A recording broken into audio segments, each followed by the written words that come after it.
என் அன்பான வணக்கங்கள். இந்த சிறிய பதிவில் துளசியின் மகிமையை பார்ப்போம். ஒரு ஏழை விவசாயி இவர் எப்பவுமே காட்டுக்கு சென்று புல்கட்டுகளை வெட்டிட்டு தன்னுடைய பசுக்கு போடுவார். ஸோ ஒவ்வொரு தடவையும் அவர் காட்டுக்கு சென்று திரும்பி வரும்பொழுது அவரோட கண்ணில் ஒரு முனிவர் பூஜை செய்கிறத கவனிக்கிறாரு. அந்த முனிவர் துளசிகளை போட்டு அவர் ஒரு கிருஷ்ண பக்தர், கிருஷ்ணருக்கு பூஜை செஞ்சுட்டு வந்துட்டுருக்காரு. அந்த நேரத்தில் இவருக்கு ஒரு மனசில் தோணுது, அன்னாடம் இதை அவர் பார்த்துக்கிட்டு இருக்கிறாருல அந்த முனிவர் பூஜை செய்கிறத, தனக்குள்ளே ஒரு ஆசை வருது. என்னென்னா நம்மளும் இந்த துளசியை பறித்து போயிட்டு அவர்கிட்ட கொடுக்கலாம் அப்படின்னு சொல்லிட்டு.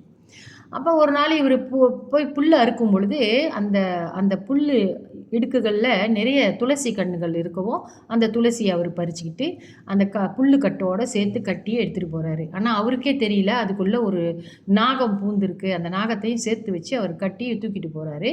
போகும்பொழுது அந்த முனிவர் எட்டிலேருந்து பார்க்குறாரு. ஒரு ஆள் வர்றாரு.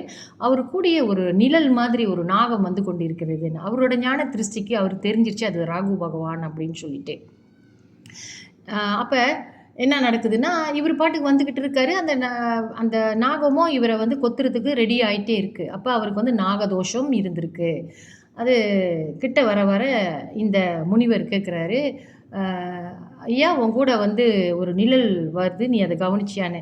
அதெல்லாம் எனக்கு ஒன்றும் தெரியாதுங்க, நான் உங்களுக்கு துளசி எடுத்துகிட்டு வந்திருக்கேன், அதை பூஜைக்கு பாவிச்சிக்கங்க அப்படின்னு அவர் சொன்னோன்னே அந்த கட்டை அந்த புல்லுக்கட்டோடு சேர்த்து கீழே போடும்போது அந்த துளசியை பிரித்து எடுக்கும்போது அந்த நாகம் அவரையே அறியாமல் வெளியாகுது. அவரை கடிப்பதற்கு அது சரி, அது நேரம் பார்த்துக்கிட்டு இருக்குது.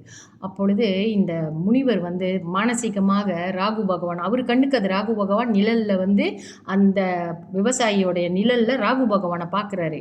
அப்போ ராகு பகவானை பார்க்கும் பொழுது அவர் மானசீகமாக கேட்குறாரு, ஏன் இந்த ஏழை விவசாயியின் பின் தொடர்ந்து வந்துக்கிட்டு இருக்க? இல்லை, இவருக்கு இப்போ நாகதோஷம், இவரை நான் தீண்டக்கூடிய நேரம் வந்துருச்சு, அதனால தான் நான் அவரை பின் தொடர்ந்து வந்துக்கிட்டு இருக்கேன், நான் அந்த நேரம் வந்தோடனே நான் அவரை கடிச்சிடுவேன் அப்படின்னு சொல்கிறாரு.